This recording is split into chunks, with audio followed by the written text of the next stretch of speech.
Sir मेरे पास astral के stocks हैं, 40 स्टॉक्स हैं and it's at an average price of 1789.6।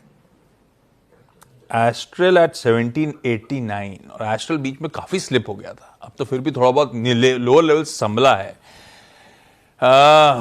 Polymer के प्राइसेस जो सरदर्द था वो अभी भी लिंगर ऑन कर रहा है। लास्ट टाइम राजेश सर बात हुई थी एस्ट्रल के वो डायरेक्टर फाइनेंस से, वो कह रहे थे एक आध क्वार्टर की वॉलेटिलिटी और मान के चलिए, उसके बाद हालात पटरी पे आ जाएंगे।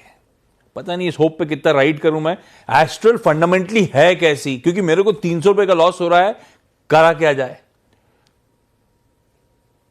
गुड आफ्टरनून आशीष जी, जो भी महिला मित्रगण पैनल में है सबको नमस्कार। आपने सही कहा, डायरेक्टर फाइनेंस हीरानंद जी ने जो कमेंट्री दी, हीरानंद सबलानी साहब, यस, तो मैंने भी सुनी थी। अब खैर कंपनी पे अगर आए तो ये बात अपनी जगह है कि पीवीसी के प्राइसेस जो है वो अभी भी लिंगर कर रहे हैं और कुछ दिन तक और लगता है कि लिंगर ही करेंगे। लेकिन कंपनी को अगर आप देखें तो बेसिकली दो वर्टिकल में काम करती है। एक तो प्लम्बिंग जो कि pipe fitting, water tanks, bathware वगैरह में आता है, और दूसरा पेंट्स एंड एडहेसिव्स में है। दोनों ही डिवीजन अच्छे चल रहे हैं। और FY25 की अगर बात की जाए तो बाथवेयर में करीब करीब 51% की ग्रोथ देखी गई, एडहेसिव बिजनेस में 14% की ग्रोथ देखी गई, और अभी एक्सपोर्ट्स मार्केट को एक्सप्लोर करने की बातें कर रहे हैं। प्लम्बिंग की प्रोडक्शन कैपेसिटी 334 से बढ़ा के 382 तक कर लिया है, और और आगे और बढ़ाने की बातें कर रहे हैं। कैश की बात करें, बैलेंस शीट बहुत स्ट्रांग है, 600 करोड़ के आसपास का कैश है कंपनी में। मैं समझता हूँ वो उसे अधिग्रहण या एक्सपेंशन में सहायता करेगा। कंपनी लॉन्ग टर्म के लिए बहुत अच्छी है। मेरी राय तो यही रहेगी कि अगर किन्हीं कारण से ये स्टॉक 1300 तक आता है या 1300 साढ़े 1300 तक, तो वहां ऐड भी किया जा सकता है, तो यहाँ पर होल्ड करने की सलाह रहेगी।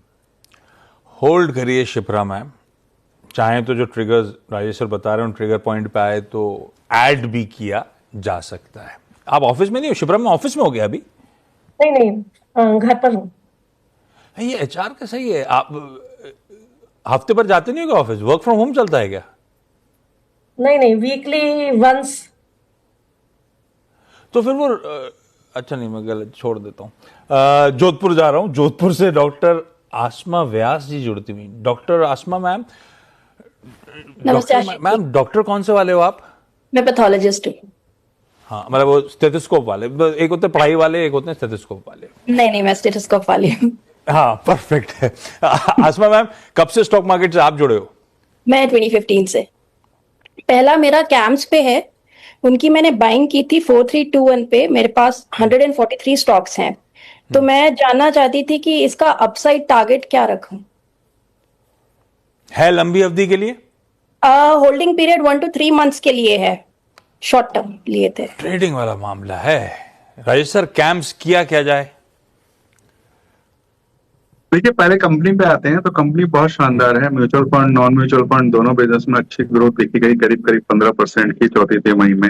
मार्केट शेयर करीब करीब 68% का है। 51 में से 26 AMC को ये केटर कर रहे हैं, और जिस तरीके की SIP वगैरह में ग्रोथ हो रही है ना, तो इनका भविष्य बहुत अच्छा लग रहा है। लॉन्ग टर्म की अगर बात करूं तो मैं समझता हूँ 4600 4700 तक के टारगेट इसमें आ सकते हैं। बट चूंकि इनका 1 से 3 महीने का ही नजरिया है, तो इन्हें एक स्टॉप लॉस लगाना पड़ेगा 3950 रुपए का, और कैरी कर सकते हैं स्टॉक को 4450 4500 के आसपास। एक बार पार्शियल प्रॉफिट बुक कर लें, और उसके बाद 4600 और 4780 के बीच में रेजिस्टेंस आते हैं, वहां तक इंतजार कर लें। भिलाई से Neetu Chatwani ma'am. Neetu ma'am, good afternoon. Neetu ma'am, good afternoon sir. Neetu ma'am, अपनी मुलाकात हो चुकी है मुझे लग रहा है आपको देख के। जी सर, हो चुकी है। हाँ, नीतू मैम कैसे हो? बढ़िया सर। आज का पहला सवाल कौन सा नीतू मैम? जमुना ऑटो लिया हुआ है, 135 रुपीज की बाइंग है, 600 क्वांटिटी। और अच्छा, जमुना ऑटो का आइडिया कहाँ से आया था? बस टीवी में देखा था और जैन साहब ने दिया था, तो उस पे ट्रस्ट करती हूँ, जैन साहब के स्टॉक पे। हाँ, 135 पे खरीदा है, 95 पे चल रहा है। राजेश सर, क्या करें ये जामना ऑटो में? देखिए बहुत शानदार कंपनी है, लीफ स्प्रिंग सस्पेंशन वगैरह बनाती है जो कमर्शियल व्हीकल्स में यूज होते हैं, न केवल भारत में बल्कि एक्सपोर्ट्स भी अच्छे हैं। लीडरशिप है एक तरीका से अपनी सस्पेंशन वाले बिजनेस में, तो और कुछ नए प्रोडक्ट लॉन्च कर रही है, डाइवर्सिफिकेशन कर रही है। इस वक्त थोड़ी सी ऑटो में दबाव है, और दूसरे जो टैरिफ वगैरह को लेकर के विदेशों को मार्केट को लेकर दबाव दिख रहा है, उस वजह से ये प्रेशर बना हुआ है। लेकिन लंबी अवधि के लिए स्टॉक अच्छा है, मैं समझता हूँ 130 135 12 से 18 महीने में आ सकता है, तो इस वक्त बनी रहने की सलाह रहेगी। 130 135 12 से 18 महीने में, तो आपका भाव आने में थोड़ा अभी टाइम लगेगा, 1-1.5 साल। 1-1.5 साल इसमें इंतजार करें कि स्विच करके फिर कहीं थोड़ा जल्दी कमाई नहीं हो सकती क्या राजेश सर? देखिए शेयर बाजार में आप अच्छी कंपनी में बने रहो, ये ज्यादा तो जरूरी अगर है। इसमें कन्विक्शन है तो ऐड करूंगा इन लेवल्स पे कि छोड़ दूं? नहीं, इस वक्त ऐड करने की सलाह नहीं दूंगा, कारण कि जैसे वो यूएस टैरिफ की जो दिक्कतें चल रही हैं उसको देखते हुए वहां से थोड़ी सी क्लैरिटी आ जाए तो बिल्कुल ऐड करना चाहिए, क्योंकि कंपनी बहुत शानदार है। कंपनी बढ़िया है, लेकिन अभी ऐड नहीं करेंगे इन लेवल्स पे, होल्ड करेंगे नीतू मैम।